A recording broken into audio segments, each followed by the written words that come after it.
নমস্কার। আজকে আমি নিয়ে এসেছি গাঠি কচু দিয়ে রুই মাছের অসাধারণ একটা রেসিপি। এটি ওপার বাংলার রান্না। এখানে আমি প্রথমেই কচুগুলোকে ভালোভাবে কেটে ধুয়ে নিয়েছি। আমি এরকমভাবে সাইজ করে নিয়েছি, আপনারা আপনাদের পছন্দ মতন করে নেবেন। এখানে আমি দুটো মিডিয়াম সাইজের পেঁয়াজকে খুব মিহি করে কুচিয়ে নিয়েছি আর একটা বড় সাইজের টমেটো নিয়েছি।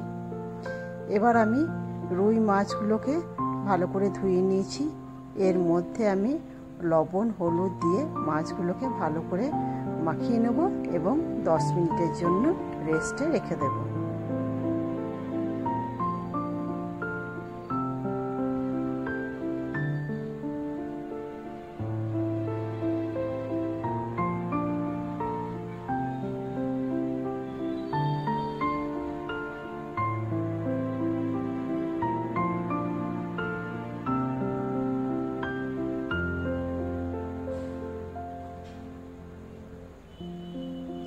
এদিকে আমি কড়াইয়ে সর্ষের তেল দিয়ে নিয়েছি এবং তেলটা যখন প্রচণ্ড গরম হয়ে গেছে তখন আমি একে একে মাছগুলো দিয়ে সব ভালোভাবে ভেজে নিচ্ছি।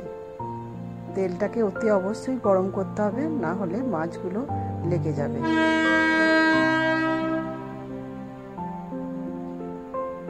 এদিকে মাছগুলো ভাজা হতে হতে আমি একটা মশলার পেস্ট তৈরি করে নিচ্ছি।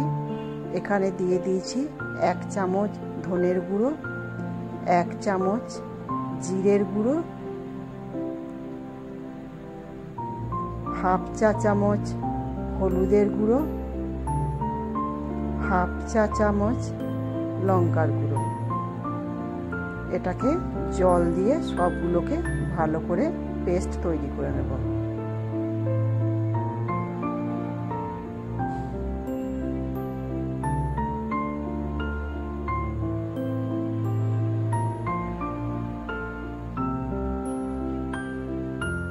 এদিকে আমি মাছটাকে একবার উল্টে দিয়েছিলাম, আবার একবার ভালো করে উল্টে দেব। মাছটাকে একটু ভালো করে ভেজে নেব লাল লাল করে।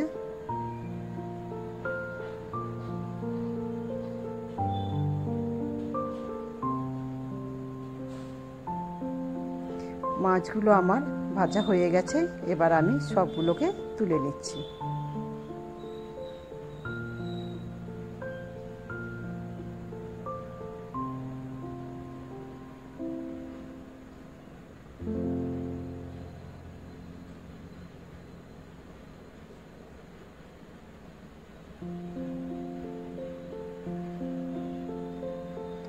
এই তেলের মধ্যেই আমি দিয়ে দিচ্ছি কচুগুলোকে। খুব বেশি আমি এগুলোকে ভাজবো না, হালকা করে ভেজে নেব। আর ভাজার সময় আমি কোনো রকম হলুদের ব্যবহার করব না। হলুদের ব্যবহার করছি না কারণ এই তেলটাতেই আমি রান্নাটা করব, আর হলুদ দিলে তেলটা কালো হয়ে যাবে।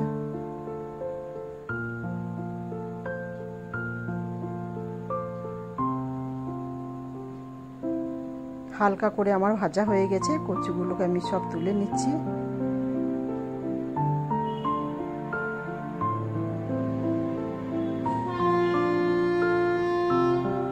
এই তেলের মধ্যেই আমি রান্নাটা করব।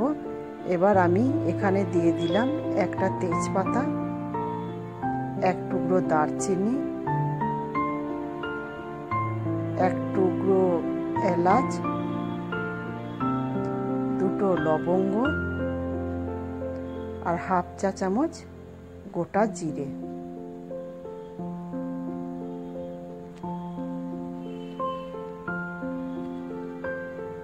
ফোড়নটা থেকে একটা সুন্দর গন্ধ এলে এর মধ্যে আমি দিয়ে দেব কুচিয়ে রাখা পেঁয়াজগুলো।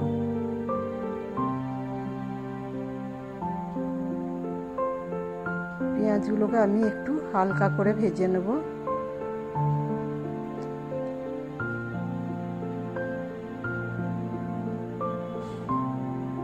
আর এর মধ্যে আমি কেটে রাখা গাঠি কচুগুলোকেও দিয়ে দেব।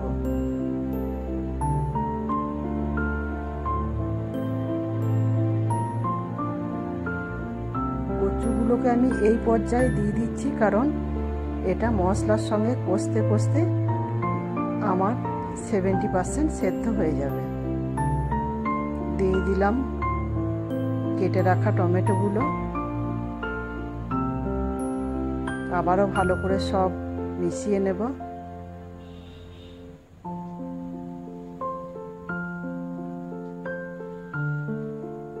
এবার আমি দিয়ে দিচ্ছি আদা বাটা, রসুন বাটা আর কাঁচা লঙ্কা বাটা।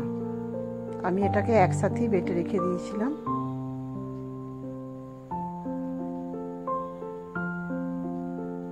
আদা রসুন বাটার কাঁচা গন্ধটা একটু চলে যাওয়ার পরে আমি দিয়ে দিচ্ছি যে পেস্টটা আমি করে রেখে দিয়েছিলাম সেই পেস্টটা।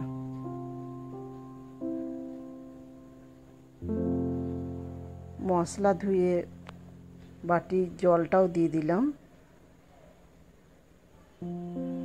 এবার আমি ভালোভাবে কষিয়ে নেব। আমি এখানে লবণটা দিয়ে দিচ্ছি, তাতে টমেটোটাও একটু গলে যাবে আর কচুগুলোর মধ্যেও ভালোভাবে লবণটা ঢুকে গিয়ে কচুগুলো তাড়াতাড়ি সেদ্ধ হয়ে যাবে। এবার যতক্ষণ পর্যন্ত না তেল ছাড়ে ততক্ষণ পর্যন্ত আমি কষতে থাকবো।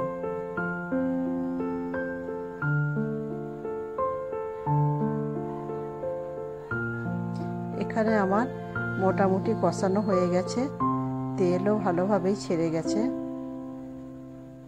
কচুগুলো আমার প্রায় 70% সেদ্ধ হয়ে গেছে।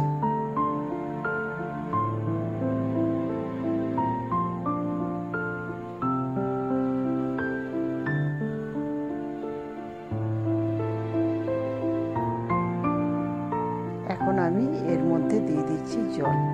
এখানে আমি গরম জল নিয়েছি, গরম জল ব্যবহার করেছি আমি এখানে। ঝোলটা আপনারা আপনাদের ইচ্ছা অনুযায়ী রাখবেন, যে যেমন ঝোল খেতে পছন্দ করবেন।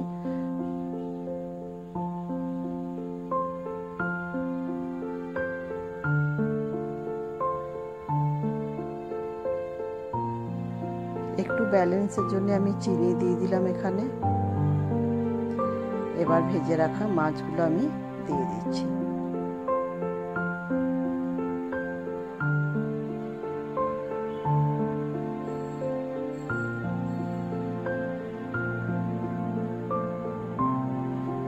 কাঁচা লঙ্কাও দিয়ে দিলাম 4টে। এখানে আপনারা যারা গরম মশলা খেতে পছন্দ করেন এই অবস্থায় তারা একটু গরম মশলা দিয়ে দেবেন। আমার রেডি হয়ে গেল কচু দিয়ে রুই মাছের ঝোল। আমার রান্নাটি যদি ভালো লেগে থাকে তাহলে একটা লাইক দেবেন এবং চ্যানেলটাকে সাবস্ক্রাইব